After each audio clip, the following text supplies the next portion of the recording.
Ma cruelle famille a mis un bracelet, invité limité, à mon poignet lors de mon propre dîner de célébration, alors j'ai joué à leur jeu en commandant les millésimes les plus chers du restaurant. Les laissant avec une facture incroyable de 4600 €. Je suis Margot, 32 ans, une femme. Je vis dans un petit appartement calme rempli de plus de livres que de meubles, et je travaille comme archiviste pour la Société historique de la ville.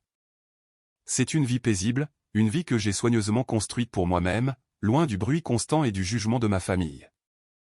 Pendant des années, j'ai cru que garder une distance polie était la clé de la survie. Mais j'étais sur le point d'apprendre que parfois, la seule façon de traiter avec des gens qui vous sous-estiment constamment est de leur donner exactement ce qu'ils pensent que vous méritez, avec une étiquette de prix qu'ils n'ont jamais vu venir. Avant que cette histoire ne se déroule, j'aimerais me connecter avec vous. S'il vous plaît, faites-moi savoir dans les commentaires d'où vous regardez et quelle heure il est dans votre coin du monde. Il est étonnant de voir jusqu'où ces histoires peuvent voyager. L'appel téléphonique de ma sœur, Océane, est arrivé un mardi après-midi. C'était un événement assez rare pour être surprenant. Habituellement, notre communication se limitait à une discussion de groupe familial où mes contributions étaient souvent ignorées ou à un texte générique de « Joyeux anniversaire » une fois par an. J'étais en train de cataloguer une collection de photographies du tournant du siècle, l'odeur du vieux papier et des produits chimiques de préservation remplissant mon petit bureau. Mon monde était fait de détails silencieux et d'histoires oubliées, un contraste frappant avec celui d'Océane, qui était un fil d'actualité soigneusement organisé de lieux de brunch, de sacs à main de créateurs et de retraites de bien-être sponsorisés. Margot, ma chérie, gazouilla sa voix, un peu trop forte, un peu trop enjouée. J'ai grimacé, éloignant le téléphone de mon oreille. Tu ne devineras jamais quoi. Je parlais juste à maman et Léo, et nous disions que cela fait une éternité que nous n'avons pas fait quelque chose de spécial pour toi. J'ai fait une pause, une plaque de verre négatif fragile dans ma main gantée. Un quelque chose de spécial pour moi. C'était un territoire nouveau. La définition de « spécial » de ma famille était généralement réservée à la dernière étape importante d'Océane sur les réseaux sociaux, aux primes de commission de Léo, ou au gala de collecte de fonds théâtraux de ma mère, Éléonore. J'étais le papier peint fiable et ennuyeux à l'arrière-plan de leur vie vibrante et chaotique. Oh, ai-je dit, ma voix soigneusement neutre. J'ai appris au fil des années que montrer trop d'émotions, que ce soit de l'excitation ou du scepticisme, revenait à leur donner des munitions. Oui, tu as eu cette promotion il y a quelques mois, n'est-ce pas? Archiviste en chef, dit-elle, prononçant le titre comme s'il s'agissait d'une relique pittoresque et poussiéreuse qu'elle venait de découvrir. Nous ne t'avons jamais correctement célébré. C'est tout simplement affreux de notre part. Donc, nous avons réservé une table pour vendredi soir chez l'Éclat, le nouvel endroit au centre-ville. C'est censé être impossible d'y entrer, mais tu connais Léo, il a ses relations. L'Éclat. J'avais vu des articles à ce sujet. C'était le genre de restaurant où les hors-d'œuvre coûtaient plus cher que mes courses hebdomadaires, un lieu au décor minimaliste et au prix maximaliste. C'était entièrement leur scène, pas la mienne. Un œuf froid de suspicion se resserra dans mon estomac, mais je le refoulai. Peut-être, juste peut-être, qu'ils essayaient. Les gens pouvaient changer, n'est-ce pas? L'espoir, ai-je découvert, est une mauvaise herbe tenace. Waouh, Océane, c'est vraiment attentionné, ai-je réussi à dire, les mots semblant étrangers dans ma bouche. Bien sûr, ma douce. Nous sommes une famille. Nous devons célébrer les succès les uns des autres, grands ou petits. La tape condescendante sur la tête était audible, même à travers le téléphone. Alors, vendredi à 20h. Habille-toi bien, d'accord? C'est un endroit très chic. L'implication était claire, ne te pointe pas avec tes gilets de bibliothécaire habituels et tes chaussures raisonnables. J'ai soupiré intérieurement. Je serai là, ai-je promis. Le reste de la semaine fut un bourdonnement sourd d'anxiété. Je me suis dit que c'était un geste sincère. Ma promotion, bien que pas tape à accent grave-l'œil, était une réalisation significative dans mon domaine. J'étais maintenant chargé de préserver toute l'histoire documentée de la ville. C'était un travail important, un travail significatif, même s'il ne s'accompagnait pas d'une commission ou d'un contrat de sponsoring. Peut-être qu'ils avaient enfin réalisé cela. J'ai même acheté une nouvelle robe, une soie bleu foncé simple mais élégante qui semblait à la fois confortable et appropriée. C'était un investissement, mais j'ai raisonné que si ce dîner était un tournant, une étape vers une meilleure relation avec ma famille, cela en vaudrait la peine. Mon père, Didier, m'a appelé la veille du dîner. Il était le dissident silencieux de notre famille, un professeur d'histoire à la retraite qui comprenait ma passion pour le passé. « Es-tu sûr de vouloir faire ça, Margot ?» a-t-il demandé, la voix douce. « Tu sais comment ils peuvent être. »« Je sais, papa », mais Océane avait l'air si sincère. Peut-être qu'ils me voient enfin comme plus que simplement leur petite sœur bizarre. Il a soupiré. C'était un son que je connaissais bien, le son d'un homme qui avait choisi la paix plutôt que la confrontation pendant 40 ans. D'accord. Eh bien, passe un bon moment et sache que je suis fier de toi, quoi qu'il arrive. Ces mots étaient un petit réconfort, un petit canot de sauvetage dans la mer turbulente de la dynamique de ma famille. Le vendredi, alors que je me préparais, j'ai ressenti une lueur d'excitation authentique. Je nous imaginais assis autour de la table, en train de rire. Je les imaginais me posant des questions sur mon travail avec un réel intérêt, m'écoutant parler des choses fascinantes que j'avais découvertes dans les archives. J'imaginais un monde où mon frère ne me voyait pas simplement comme une source pratique pour un prêt qu'il ne rembourserait jamais, et où ma sœur ne me voyait pas comme une impasse sociale. Le fantasme était si agréable, si chaleureux, que je me suis presque convaincu qu'il pourrait être réel. J'ai pris un covoiturage jusqu'au restaurant pour éviter les tracas du stationnement au centre-ville. L'éclat était exactement comme je l'avais imaginé, un monument au goût coûteux, une façade en verre imposante, un intérieur de bois sombre et d'or brossé, et une atmosphère feutrée où le cliquetis des couverts ressemblait à des carillons éoliens. L'hôtesse au bureau d'accueil était incroyablement grande et portait un ensemble tout noir qui coûtait probablement plus cher que mon loyer. « Bonsoir », a-t-elle dit, son sourire n'atteignant pas tout à fait ses yeux. « Non pour la réservation ? » « Je retrouve ma famille », ai-je dit. La réservation devrait être au nom d'Océane, Léo ou Éléonore. Elle a tapoté sur sa tablette, son long doigt manucuré glissant sur l'écran. Ah, oui. Ils ont déjà été installés. Mais d'abord, elle a cherché sous le comptoir et a sorti un petit objet modeste. C'était un bracelet en papier, le genre que l'on obtient à un festival ou à un concert bon marché. Il était d'une couleur vert néon criarde qui jurait horriblement avec le décor sophistiqué du restaurant. Imprimés dessus en lettres noires et grasses se trouvaient 2 mots, invité limité. Je les fixais, mon esprit refusant de traiter ce que je voyais. Un bracelet ? Ici ? Cela n'avait aucun sens. Je suis désolé, qu'est-ce que c'est ? Ai-je demandé, ma voix à peine un murmure. Le vernis professionnel de l'hôtesse ne s'est pas fissuré, mais j'ai vu une lueur de pitié dans ses yeux.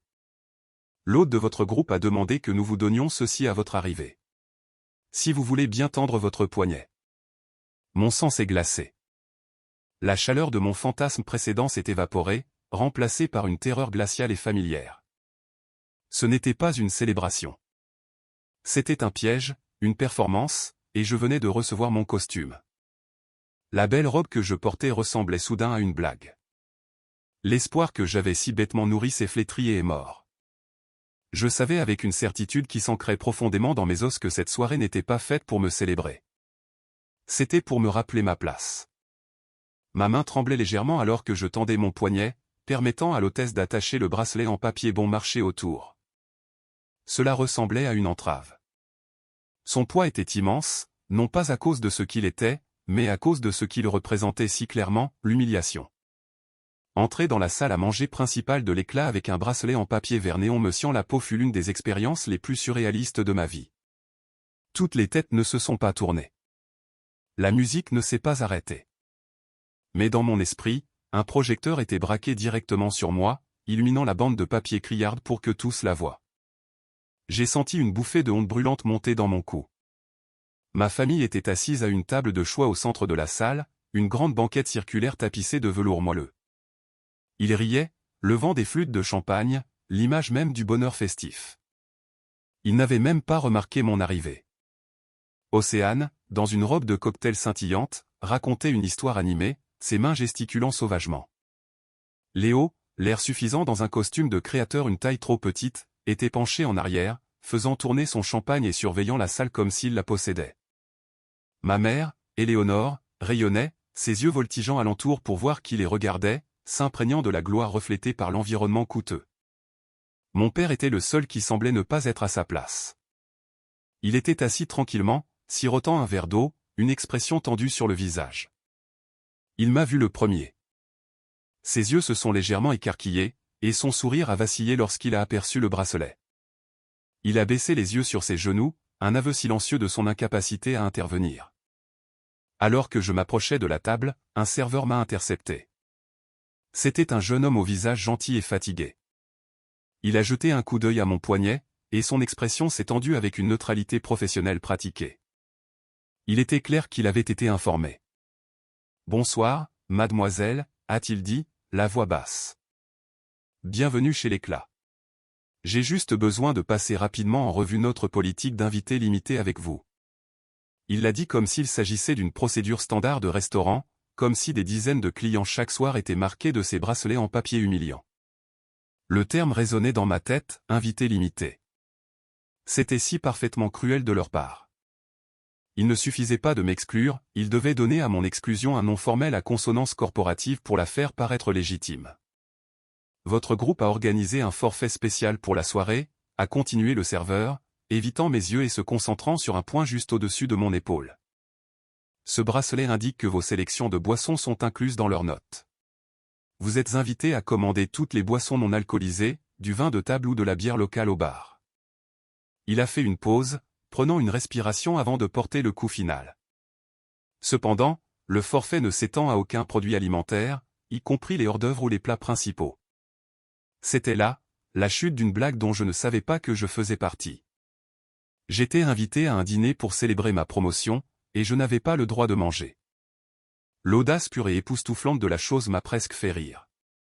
C'était une insulte parfaitement conçue, non seulement pour blesser, mais pour neutraliser. Il m'avait amené dans un temple de la gastronomie et m'avait ordonné de jeûner. Il voulait que je reste assise là, à les regarder festoyer, un témoignage souriant et silencieux de leur générosité et de ma propre indignité. Ma famille m'avait enfin remarqué debout là. Le sourire d'Océane s'est élargi. « Margot, tu es là. » On commençait à s'inquiéter. Elle m'a fait signe d'approcher, ignorant complètement le serveur et le bracelet néon à mon poignet. Cela faisait partie de l'acte. Ils allaient tous faire semblant qu'ils n'étaient pas là, faisant de moi la folle si j'osais le mentionner. J'ai fait un petit signe de tête serrée au serveur.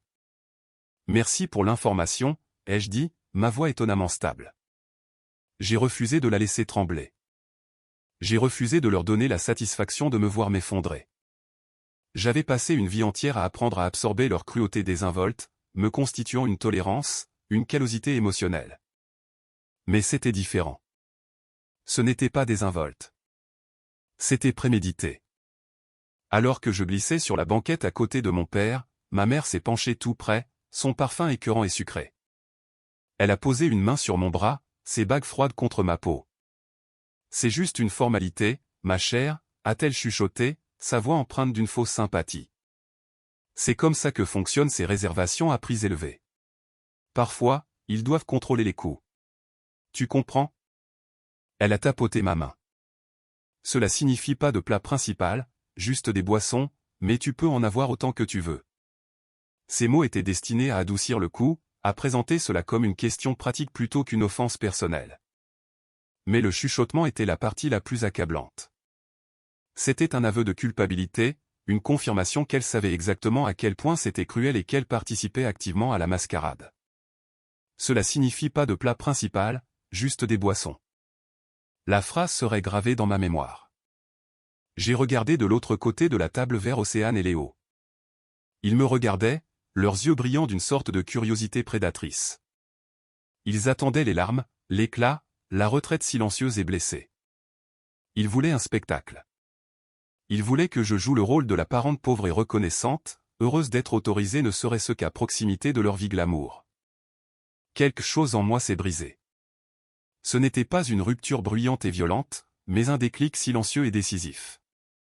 C'était le son d'un verrou qui se désengage, d'une porte qui s'ouvre. Toute ma vie, j'avais joué à leur jeu selon leurs règles. J'avais été calme, agréable et accommodante. J'avais ravalé ma fierté tant de fois que j'avais oublié quel goût elle avait. J'avais accepté leur récit de moi, la fille ennuyeuse, livresque et sans succès qui devrait être reconnaissante pour toutes les miettes d'attention qu'ils lui lançaient. Ce soir, ils avaient surestimé leurs mains. Ils avaient poussé trop loin. Dans leur arrogance, ils avaient oublié qui j'étais. Je n'étais pas juste une archiviste silencieuse. J'étais une personne qui passait ses journées à passer au crible des détails, à trouver des modèles et à comprendre des systèmes. Mon travail était de voir l'image complète, de comprendre l'histoire qui n'était pas racontée. Et je comprenais parfaitement cette histoire. Ils pensaient m'avoir piégé. Ils pensaient avoir le contrôle. Mais à ce moment-là, en regardant leur visage suffisant et impatient, j'ai réalisé qu'ils venaient de commettre une erreur critique. Ils m'avaient remis les règles de leur nouveau jeu, et ils n'avaient aucune idée que j'étais sur le point d'y jouer mieux qu'ils ne le pourraient jamais. J'ai regardé ma mère, son visage un masque d'inquiétude qui ne cachait pas tout à fait la suffisance dans ses yeux, et j'ai fait quelque chose qu'ils n'attendaient pas. J'ai souri. Ce n'était pas un sourire forcé et douloureux, mais un sourire brillant et authentique qui a semblé tous les prendre par surprise. Le sourire narquois de Léo a vacillé, et les sourcils parfaitement arqués d'Océane se sont froncés dans une lueur de confusion. Bien sûr, maman. Je comprends tout à fait, ai-je dit, ma voix légère et aérienne. C'est un geste tellement généreux. Je ne voudrais pas que vous vous ruiniez pour moi. Le simple fait d'être ici avec vous tous est ce qui compte. Ma conformité était si absolue, si joyeuse, qu'elle les a déséquilibrés. Ils s'étaient préparés pour une reine du drame, pas pour une invitée gracieuse. Mon père m'a regardé, une question dans les yeux, mais je lui ai fait un petit signe de tête rassurant. Il s'est affaissé dans son siège, spectateur silencieux une fois de plus.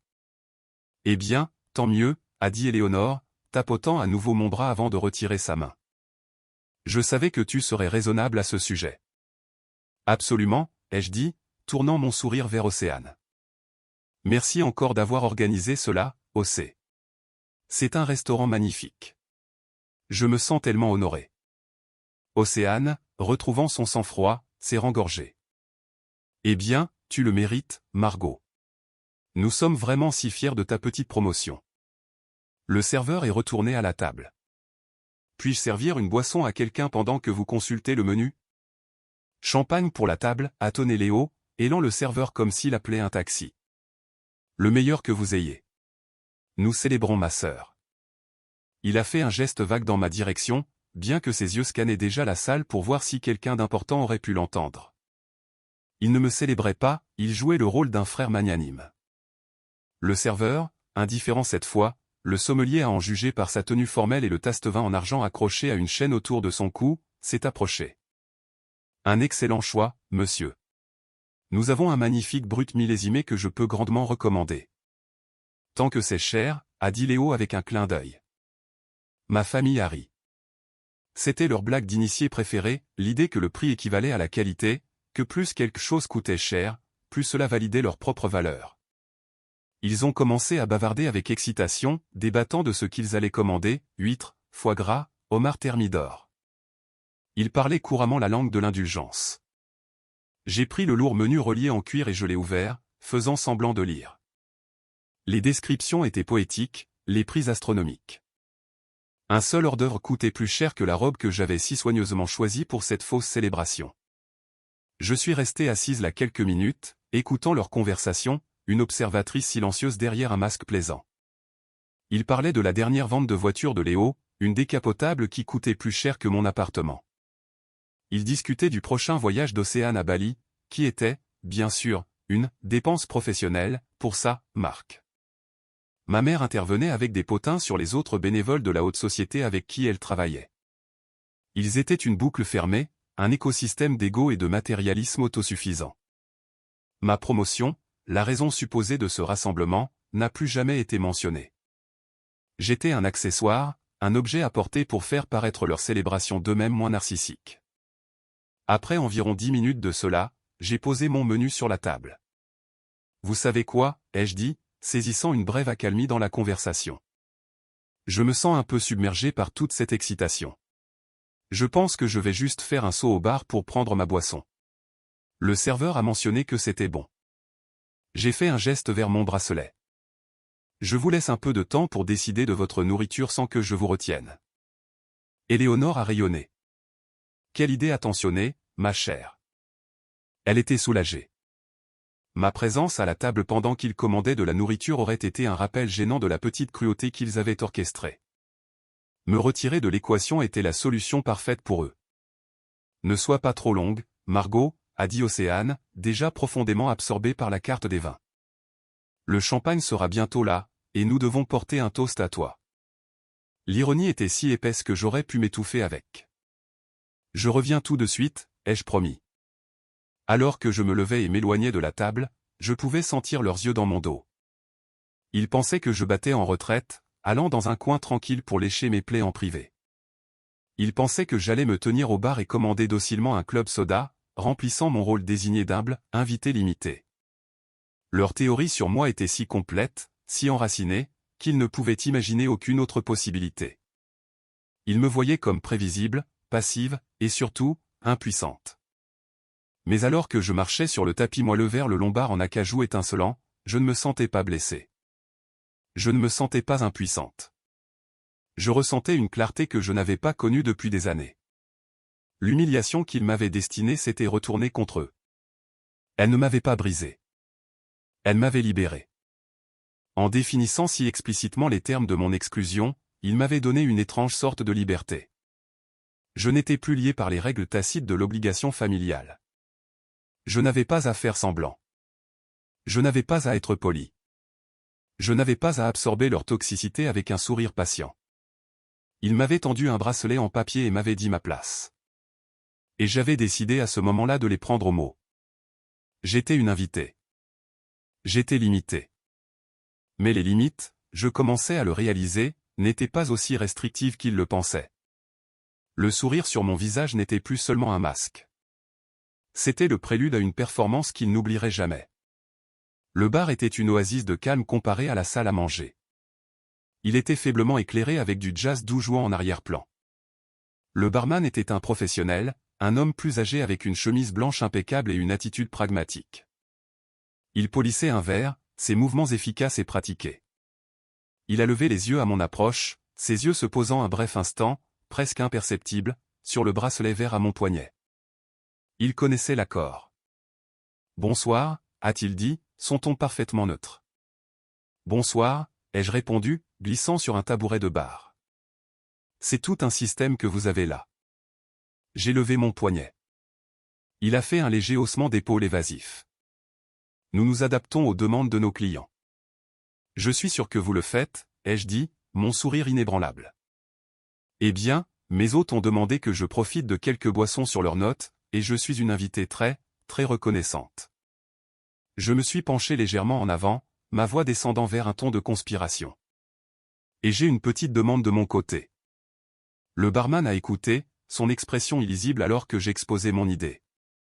Je parlais d'une voix basse et calme, m'assurant que personne d'autre ne puisse entendre.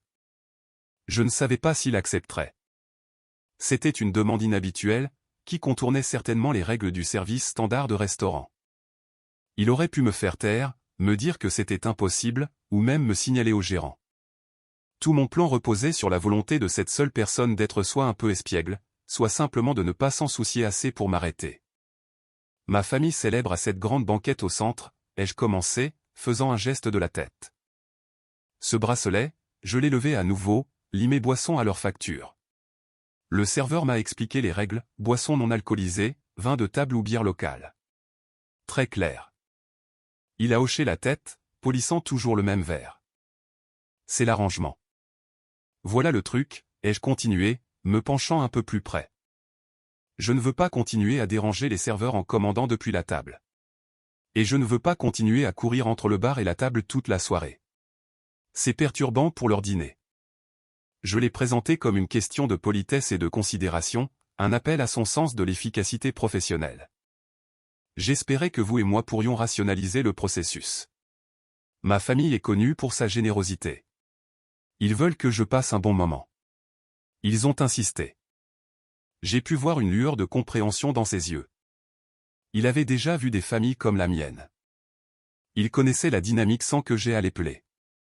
Donc, ce que j'aimerais faire, ai-je dit, allant droit au but, c'est ouvrir une ardoise ici avec vous. Mais au lieu de la mettre sur ma carte, vous la liez simplement directement à leur numéro de table. Table 12, je crois. De cette façon, je peux commander ce que je veux auprès de vous tout au long de la soirée, et tout va sur une seule facture consolidée. C'est plus simple pour tout le monde. Je n'ai pas à me soucier de ce qui est maison et ce qui ne l'est pas, et vous pouvez simplement facturer leur compte en conséquence. Tout vient du même endroit, après tout. J'ai retenu mon souffle. C'était une demande simple et logique en apparence, mais ses implications étaient énormes. La restriction, invité limité, était verbale, une règle transmise par le serveur.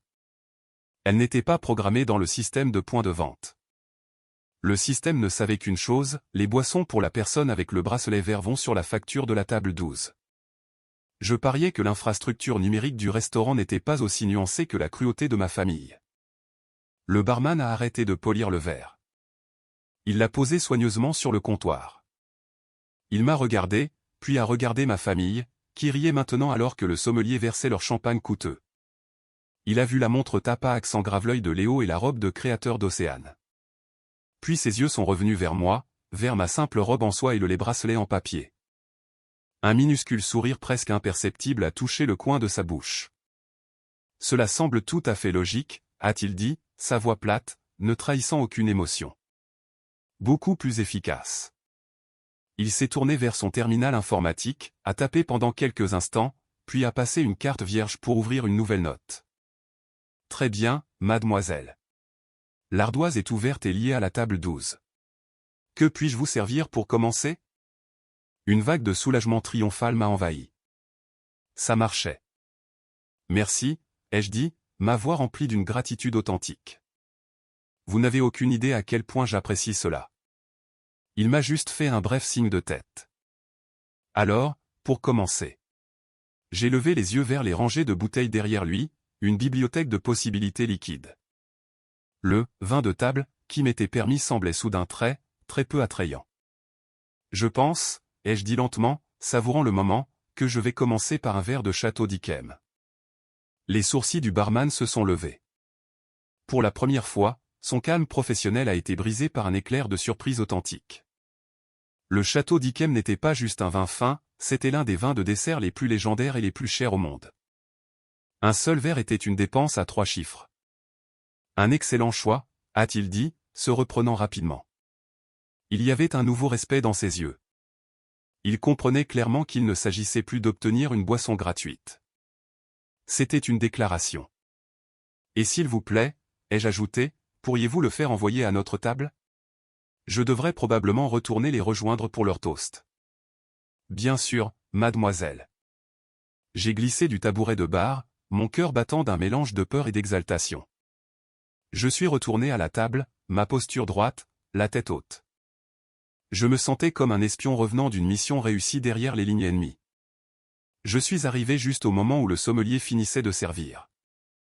Ma famille était tellement absorbée par son champagne qu'ils n'ont même pas remarqué le vin différent, aux teintes dorées, placé devant moi par un autre serveur. Tu es là, a trié Océane, levant son verre. Timing parfait. Tout le monde, un toast? Elle s'est levée un peu instablement. À ma chère sœur, Margot. Nous sommes tous si fiers de toi et de ta carrière. Puisses-tu continuer à trouver le bonheur dans les petites choses? Santé. Santé, ont-ils tous fait écho, entrechoquant leurs verres. Léo a avalé son champagne comme si c'était un verre d'alcool bon marché. J'ai levé mon propre verre, le cristal lourd et frais dans ma main. Le vin à l'intérieur était de la couleur de la lumière du soleil liquide. Merci à tous, vraiment, ai-je dit, ma voix dégoulinant de sincérité. À la famille. J'ai regardé chacun d'eux dans les yeux. Pour toujours me donner exactement ce que je mérite. J'ai pris une gorgée lente et délibérée. Le vin était extraordinaire. C'était une explosion complexe de saveurs, abricots, miel, et quelque chose d'autre, quelque chose que je ne pouvais pas tout à fait nommer. Cela avait le goût de la victoire. La meilleure partie était qu'ils étaient tous tellement enveloppés en eux-mêmes, tellement convaincus de leur propre intelligence, qu'ils n'ont même pas remarqué ce que je buvais. Ils me voyaient avec un verre à la main, jouant mon rôle, et leurs suppositions remplissaient le reste. Pour eux, c'était juste un verre de blanc maison bon marché. Ils n'avaient aucune idée qu'ils venaient de m'acheter l'une des boissons les plus chères de la ville.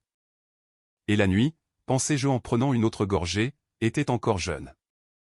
La première heure du dîner fut un cours magistral sur la marque particulière d'auto-absorption inconsciente de ma famille. Une fois le toast initial passé, ils ont considéré leur devoir familial accompli. La conversation est immédiatement revenue à leur sujet favori, eux-mêmes. Je me suis rassise, prenant de petites gorgées appréciatives de mon vin céleste et j'ai simplement écouté. C'était comme regarder un documentaire animalier sur une espèce à laquelle j'étais apparenté mais que je ne pouvais plus vraiment comprendre. Léo s'est lancé dans une longue histoire décousue à propos d'un client qui avait essayé de marchander le prix d'une voiture de sport. Je veux dire, pouvez-vous croire le culot, a-t-il raillé, gesticulant avec un graissin qu'il avait badigeonné de beurre. Si vous devez demander le prix d'un moteur V12, vous ne pouvez pas vous le permettre. C'est aussi simple que ça. Certaines personnes ne comprennent tout simplement pas la classe.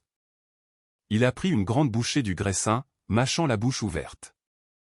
Voici mon frère, un homme qui appelait encore occasionnellement notre père pour l'aider avec son loyer, faisant la leçon à une table sur la nature de la classe. Océane, pour ne pas être en reste, a commencé à parler de la nouvelle campagne d'authenticité de sa marque.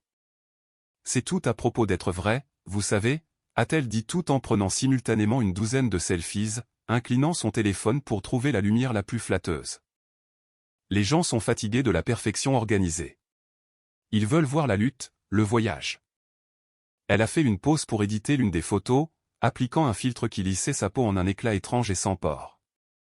Mes abonnés se connectent vraiment avec ma vulnérabilité. Ma mère, Éléonore, était dans son élément, citant le nom de chaque personne qu'elle avait vue au restaurant. « Oh, regardez, c'est le juge aubergeonnois », chuchotait-elle fort. « Et n'est-ce pas la femme qui possède la boutique sur la grande rue ? Sa fille a eu le mariage le plus affreux, vous savez. » Elle était la commentatrice sociale de leur petit univers, comptant les points dans un jeu qu'elle seule semblait jouer. Mon père, comme d'habitude, restait la plupart du temps silencieux, hochant la tête, son expression devenant plus fatiguée à mesure que la soirée avançait. Il mangeait son hors-d'œuvre avec une précision calme et méthodique, son attention entièrement tournée vers son assiette. Pendant ce temps, je jouais à mon propre jeu. Toutes les 20 minutes environ, je m'excusais de la table. « Mon Dieu, ce vin me traverse », disais-je avec un rire léger. « Ou, j'ai juste besoin de me dégourdir les jambes un instant. » Chaque fois, je faisais une promenade tranquille jusqu'au bar. Mon barman, dont j'avais appris que le nom était Arthur, me voyait venir et avait une nouvelle suggestion prête. Nous avons développé un rapport silencieux. Il comprenait parfaitement la mission. Le sommelier vient d'ouvrir une bouteille de Cabernet Screaming Eagle, a-t-il murmuré lors de mon deuxième voyage. Le groupe à la table 7 ne voulait qu'un verre chacun. C'était l'un des vins cultes les plus célèbres et les plus chers de Californie. Une bouteille pouvait se vendre des milliers d'euros. Cela semble délicieux, Arthur, ai-je dit. Juste une petite quantité. Je ne veux pas gaspiller. Il versait le verre, l'ajoutait à l'ardoise toujours croissante de la table 12, et je retournais flâner, un nouveau millésime inestimable à la main. Ils n'ont jamais remarqué. Ils étaient trop occupés à débattre si Léo devait échanger son SUV de luxe contre un encore plus luxueux. Lors de mon troisième voyage au bar, j'ai décidé d'être audacieuse. Arthur, ai-je dit, ressentant un frisson d'audace pure. Ma famille célèbre. Il semble injuste que je sois la seule à profiter de ces beaux millésimes. Peut-être pourrions-nous envoyer un petit quelque chose à la table. Arthur a haussé un sourcil. Que aviez-vous en tête? Ils adorent le champagne, ai-je dit. Et mon frère croit que plus ça coûte cher, meilleur est le goût. J'ai vu que vous aviez une bouteille de Salon le Ménil Blanc de Blanc 2008 dans la vitrine de la cave. Je pense qu'ils adoreraient ça. Les yeux d'Arthur se sont écarquillés presque comiquement. Le Salon était un champagne au statut légendaire. C'était un vin licorne, produit uniquement les meilleures années, et son prix reflétait cela. C'était bien plus de 1000 € la bouteille. Êtes-vous sûre, mademoiselle, a-t-il demandé, la voix basse. Positive, ai-je dit avec un sourire serein. Ma sœur a dit que c'était ma célébration, et je veux partager la joie. Mettez-le simplement sur la note. Et Arthur, quand vous l'apporterez, assurez-vous de l'annoncer correctement. Dites-leur que c'est une bouteille spéciale offerte par la direction pour féliciter l'invité d'honneur pour sa promotion. Ses lèvres se sont retroussées en un vrai sourire cette fois. Ce serait un plaisir. Je suis retourné à mon siège. Quelques minutes plus tard, Arthur s'est approché de la table, suivi d'un aide-serveur portant un seau à glace en argent. À l'intérieur reposait la magnifique bouteille de salon. « Excusez-moi » a dit Arthur, sa voix calme et autoritaire. « Un cadeau de la direction. Nous comprenons qu'il y a une célébration ce soir pour une promotion. Nous aimerions vous offrir cette bouteille de salon le Ménil 2008 avec nos compliments pour vous aider à célébrer. » Ma famille a fixé, momentanément stupéfaite dans le silence. Puis ils ont éclaté. « Oh mon Dieu !» a crié Océane, frappant dans ses mains. « Ils m'ont reconnu grâce à mon Instagram. Je t'avais dit que cet endroit a de la classe. » Léo a beuglé, tapant sur la table. Ils savent qui sont leurs clients importants. Ma mère avait l'air de pouvoir s'évanouir d'extase sociale pure. « Salon » a-t-elle chuchoté, la voix remplie de révérence. « Éléonore, tu as dû leur parler de mon comité de collecte de fonds. » Arthur a débouché la bouteille avec un geste théâtral, le bruit résonnant légèrement dans la salle à manger. Il en a versé une petite quantité pour que Léo goûte. Léo, qui ne saurait distinguer le salon du cidre pétillant, l'a fait tourner, l'a reniflé et a pris une gorgée avec une expression ridiculement sérieuse. « Sublime » a-t-il prononcé. « D'excellentes notes de cher. » Arthur a versé pour tout le monde, ses yeux croisant les miens pendant une fraction de seconde alors qu'il remplissait leur verre. Il n'en a pas versé pour moi, ce qui faisait partie du génie de la chose. Cela rendait le cadeau encore plus légitime. Ils ont bu le champagne comme si c'était de l'eau, leurs égos enflés à chaque bulle. Ils ont porté un nouveau toast à moi, cette fois avec un enthousiasme authentique, bien que complètement mal avisé. Ils portaient un toast à moi, l'invité d'honneur, dont la célébration venait de leur valoir une bouteille de champagne, gratuite, à 1000 €. Ils n'avaient aucune idée que j'étais celle qui la leur avait offerte en utilisant leur propre argent. Le goût de l'oubli, pensais-je, doit être doux. Ils ignoraient béatement qu'à chaque gorgée qu'ils prenaient, la facture grimpait vers des sommets stratosphériques. Ils célébraient leur propre escroquerie alors que j'en tirais une bien plus grande juste sous leur nez. Et le plat principal n'était même pas encore arrivé. Au moment où leurs plats principaux sont arrivés, un défilé carnavalesque de steaks parfaitement saisis, de tours délicates de fruits de mer et d'assiettes garnies de mousse et de fleurs comestibles, ma famille était de très bonne humeur. Le champagne à 1000 €, combiné à la bouteille précédente et aux divers verres de vin qu'ils avaient commandés, avait lubrifié leur conversation et gonflé leur sentiment d'importance personnelle à des proportions comiques. Ils étaient bruyants, rieurs et totalement inconscients. Moi, par contre, j'étais l'image de la modération sereine. J'avais siroté un autre verre de vin rouge exquis qu'Arthur avait recommandé, un millésime de Bourgogne qui coûtait plus cher l'once que l'argent, mais je le buvais lentement, le faisant durer. Je devais garder mes esprits pour la grande finale. J'ai poliment décliné les offres de leur nourriture. « Oh non, je ne pourrais pas », disais-je d'un geste de la main. Tout cela a l'air si riche. Je suis parfaitement heureuse de simplement m'imprégner de l'atmosphère. Mon abstinence ne semblait qu'améliorer leur plaisir. C'était comme si mon jeûne sanctifiait leur festin. Mon couvert vide était un témoignage de leur générosité. Ils avaient fourni cette expérience merveilleuse, et mon refus de nourriture était, dans leur esprit, un signe de mes goûts simples et de ma nature humble, ce qui ne faisait que souligner leur propre sophistication. La conversation du dîner a encore dégénéré.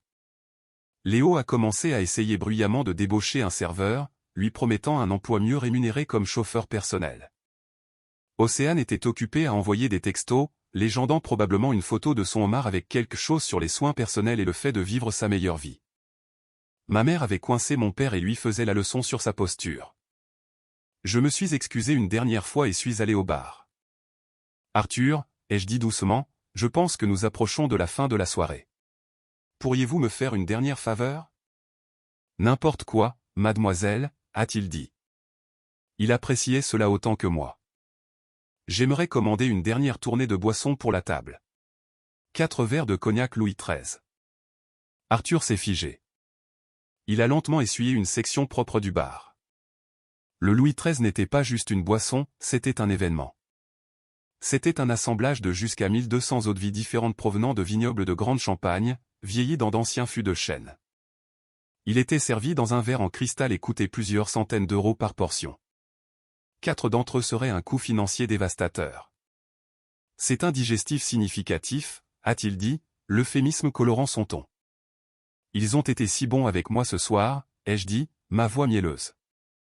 Je sens qu'ils méritent un vrai dernier verre. S'il vous plaît, envoyez-le à la table. Mêmes instructions qu'avant, un cadeau de la direction. Il a juste secoué la tête, un air d'admiration réticente sur le visage. Comme vous voudrez. Je suis retourné à la table juste au moment où ils finissaient leur repas. Comme prévu, l'arrivée des 4 verres à ballon de cognac légendaire les a envoyés dans une nouvelle frénésie d'auto-félicitations. C'est incroyable, a crié Léo, sa voix pâteuse. Je vais devoir laisser à cet endroit une critique 5 étoiles. Ils ont reniflé, siroté et déclaré le cognac, doux, totalement inconscient qu'ils buvaient un liquide plus précieux que la plupart des bijoux qu'ils portaient. Ils ont fini leur boisson, et la table est tombée dans un silence confortable et ballonné. La performance était terminée. C'est Océane qui a finalement fait signe pour l'addition. Eh bien, a-t-elle dit avec un soupir satisfait, c'était tout simplement merveilleux. Je pense que notre petite Margot a été célébrée jusqu'au bout.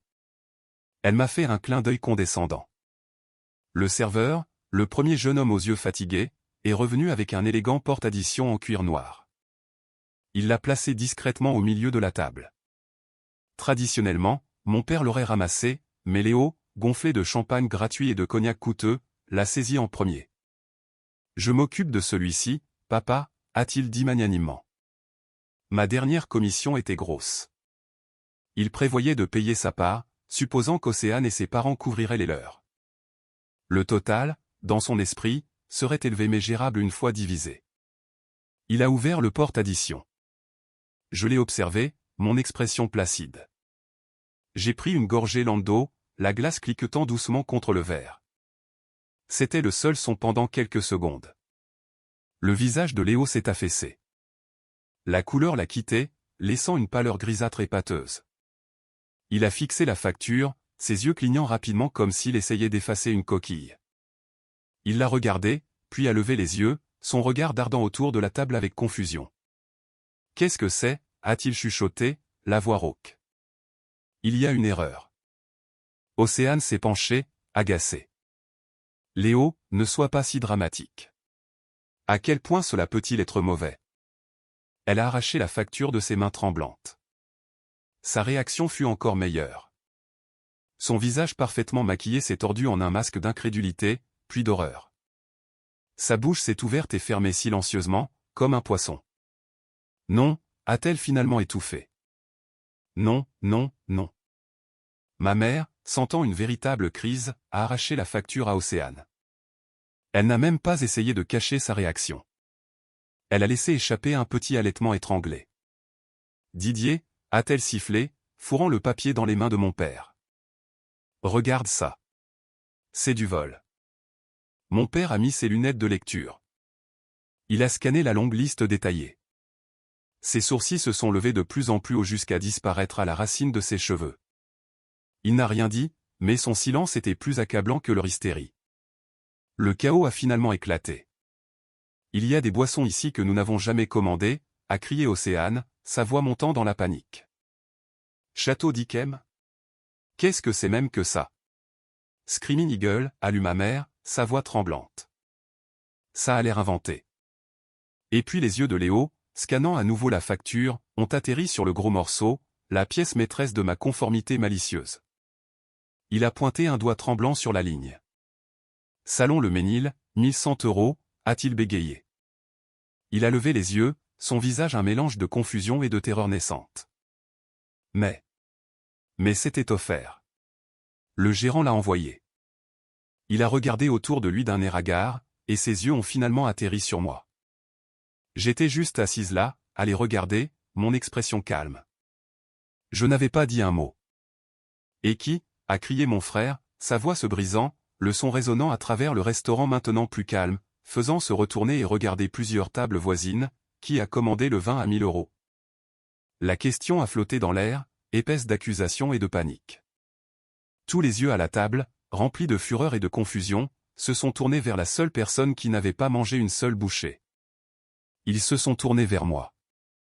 J'ai laissé son cri flotter dans l'air pendant un long moment, savourant le tableau de leurs visages paniqués et furieux. Le silence qui a suivi était plus accablant que l'éclat lui-même. Les dîneurs aux tables voisines regardaient maintenant ouvertement, leurs propres conversations oubliées. L'air était épais de l'humiliation brute et non filtrée de ma famille. Finalement, j'ai posé doucement mon verre d'eau sur la table, le petit clic résonnant comme un marteau de juge dans la salle calme.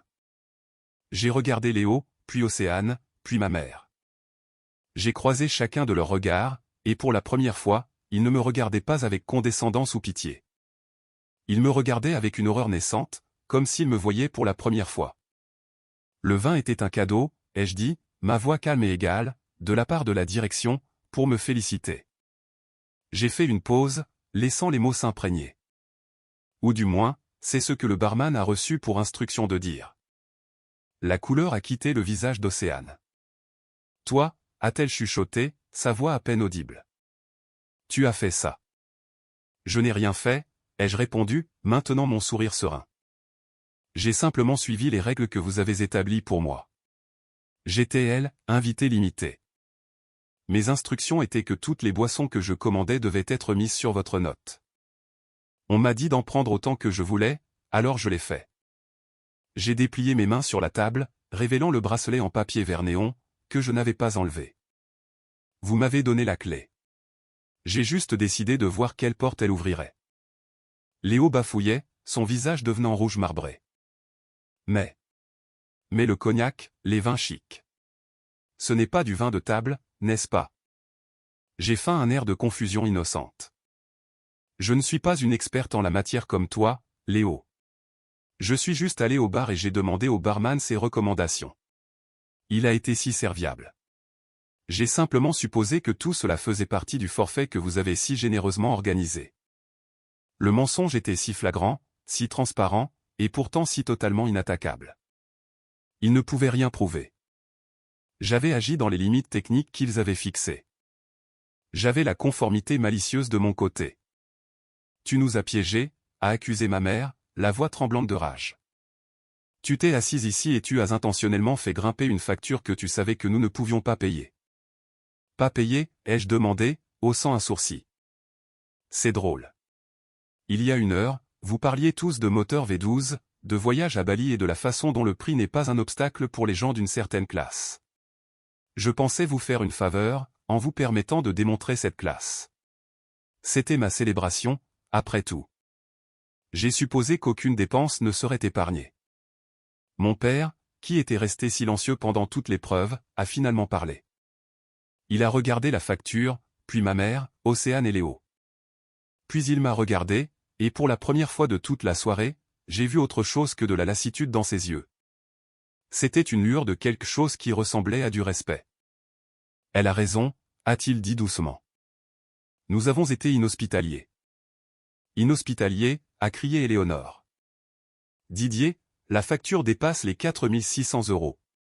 Elle nous a délibérément et malicieusement ruinés. Non, ai-je dit, ma voix devenant froide. La façade plaisante est tombée, et pour la première fois, je les ai laissés voir la colère que je réprimais depuis des années. Vous avez fait ça. Vous avez planifié une soirée spécifiquement pour m'humilier.